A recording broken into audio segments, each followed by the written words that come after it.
Македонскиот амбасадор станува редовен гостин во бугарското МНР. Владимир Крстевски повторно повикан на рапорт кај Екатерина Захариева по Васил Гарванлиев сега поради наводна клевета против Бугарија од Словенечкиот меѓународен институт за блискоисточни и балкански студии ИФИМЕС. Захариева била загрижена за наводните информации дека поранешни и сегашни советници на Заев учествуваат во управувањето со овој институт. На веб страницата на владата на Република Северна Македонија се наведува дека словенечката организација има договор со извршната власт во Скопје од 2017 до 2020 година, за што добивала 1000 евра месечно.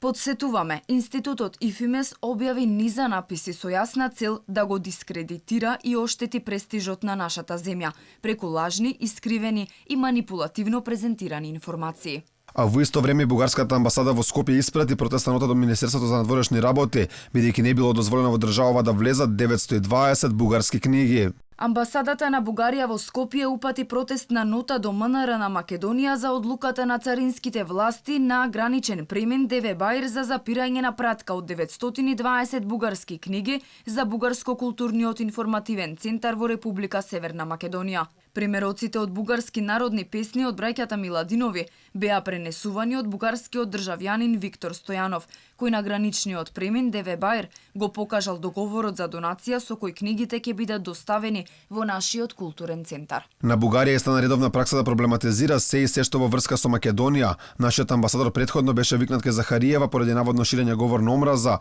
од македонска страна кон нашиот представник на Евровизија Васил Гарванлиев, бидејќи јавно кажал дека има бугарско државјанство. Бугарските дипломати изразија длабока збунетост и разочарување од големата негативна кампања во Македонија против представникот на Скопје на Евровизија Васил Гарванлиев. Бугарија ќе продолжи да ги вложува сите неопходни напори во согласност со принципите на меѓународното право, за да ги заштити правата на бугарските граѓани и граѓаните кои прогласуваат бугарски идентитет. Ваквата пракса на Софија во период кога Македонија е соочена со уцени од бугарска страна на патот кон Европската унија, од Софија порачуваат дека Македонија мора да признае дека не постоел македонски идентитет и јазик пред 1944 година, но и дека мора да признаеме дека Гоце Делчев и други македонски линденци биле бугари, а не македонци.